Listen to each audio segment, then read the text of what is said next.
Welcome to 9+ news. నేను రవిచంద్ర. జగిత్యాల జిల్లాలో ప్రేమ వ్యవహారం ఇప్పుడు చర్చనీయాంశంగా మారింది.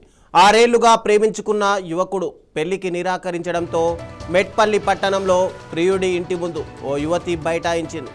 పెళ్లి చేసుకుంటానని నమ్మించి మోసం చేశాడని యువతి ఆరోపిస్తోంది.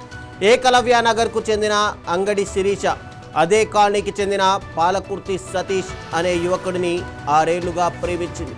వీరిద్దరూ పెళ్లి చేసుకోవాలని నిర్ణయించుకున్నారు. అయితే సతీష్ పెళ్లికి నిరాకరించడంతో శిరీష తీవ్ర మనస్తాపానికి గురైంది.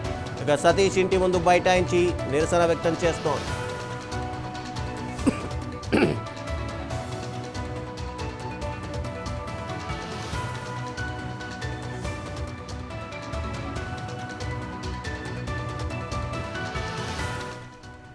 సతీష్ తనను పెళ్లి చేసుకుంటానని నమ్మించినట్లు శిరీష ఆరోపిస్తోంది. ఇక తనకు నచ్చిన కొన్ని మంచి సంబంధాలు కూడా సతీష్ రద్దు చేయించాడని వాపోయింది. 3 ఏళ్ల క్రితం గల్ఫ్కు వెళ్లిన సతీష్ 20 రోజుల క్రితం స్వగ్రామానికి వచ్చాడు. అప్పటి నుంచి పెళ్లి చేసుకునేందుకు సతీష్ నిరాకరిస్తున్నాడని శిరీష చెబుతోంది. ఇక తనను మోసం చేశాడని, అన్యాయం చేశాడని ఆమె కన్నీళ్లు పెట్టుకుంది. పోలీసులకు ఫిర్యాదు చేసినా పట్టించుకోవడం లేదని వాపోయింది. ఇక శిరీష బైఠాయించడంతో ఏకలవ్య నగర్లో ఉద్రిక్తత నెలకొంది.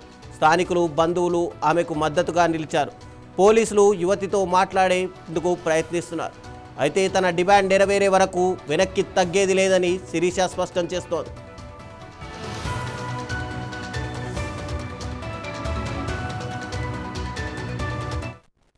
పాలకుర్తి సతీష్ అతని పేరు, నేను లవేష్ అతని పేరు. వాళ్ళ నాన్న పేరు పాలకుర్తి సంతోష్, వాళ్ళ అమ్మ పేరు పాలకుర్తి విజయ. సరే, ఇక్కడ నాతో సంవత్సరంన్నర ఉన్నాడు, తిరిగిండు, అన్ని విధాలుగా నాతో కలిసి ఉన్నాడు, నాతో మాట్లాడిండు, అన్నిట్లో నాతో సగ భాగంగా ఉన్నాడు అతను. ఇప్పుడు లాస్ట్కి వస్తే ఫారెన్ వెళ్లే ముందు కూడా నాకు చెప్పి వెళ్ళిండు ఫారెన్ కి. ఇప్పుడు లాస్ట్కి వస్తే ఫారెన్ వెళ్ళి వచ్చిన తర్వాత వాళ్ళ అమ్మ నాన్నకు భయపడి వాళ్ళు ఏం చెప్పారో తెలియదు సార్. దానికి భయపడి నన్ను చేసుకోను, నువ్వు నాకు వద్దు, నేను నిన్ను వాడుకున్నా, ఏదో టైం పాస్ కి మాట్లాడినా వాడుకున్నా అయిపోయింది, నువ్వు నాకు వద్దు, నేను చేసుకోను, వేరే పెళ్లి చేసుకోను, నన్ను బ్లాక్మెయిల్ చేయడం, నాతో ఇష్టం వచ్చినట్టుగా ప్రవర్తించడం, పెళ్ళైనా కానీ నువ్వు వేరే పెళ్లి చేసుకుని పోయినా నేను నీతో కలిసి ఉంటా, నువ్వు నా అదేంటి అన్ని విధాలుగా నేను నిన్ను చూసుకుంటా అనడం, అతను ఇష్టం వచ్చినట్టుగా మాట్లాడడం. సార్, నాకు ఎంగేజ్మెంట్ అయింది, మళ్ళీ ఎంగేజ్మెంట్ అయినా కానీ క్యాన్సిల్ చేసుకొని నేను ఉండగా ఎందుకు ఎంగేజ్మెంట్ చేసుకుంటున్నావు అని మాట్లాడిండు. ఎన్ని సంబంధాలు వచ్చినా క్యాన్సిల్ చేసుకో అన్నాడు, క్యాన్సిల్ చేసుకున్నా. ఇప్పుడు లాస్ట్కి వస్తే చేసుకోండి అంటున్నాడు సార్. నాకైతే ఎవరు రారు, నాకు నాన్న లేడు నన్ను చేసుకోవడానికి. చేస్తే మీరే న్యాయం చేయాలి. పోలీస్ స్టేషన్ లో కంప్లైంట్ ఇచ్చినాం, ఎవరు పట్టించుకుంటలేరు, పోలీసు వాళ్ళు కూడా. సార్, నేను కంప్లైంట్ ఇచ్చిన, పోలీసు వాళ్ళు ఏం పట్టించుకుంటలే. నేను వచ్చిన ఇంటికి, అతన్ని వదిలేసిరు, నన్ను వదిలేసిరు. నేను వచ్చి వీళ్ళ ఇంటికనే బయట కూర్చున్నా, వాళ్ళని వదిలేసి పోలీస్ స్టేషన్ నుండి లట్టుకెళ్ళాటే కొరట్లోనే ఇట వెళ్ళిర్రు. నేను ఒక్కదాన్నే బయట ఉన్నా, నిన్న ఇవాళ నేను ఒక్కదాన్నే ఉన్నా. వాళ్ళు వస్తున్నారు, తాళాలు వేసుకుంటున్నారు, వెళ్ళిపోతున్నారు, నాతో మాట్లాడతలే, నన్ను పట్టించుకుంటలే.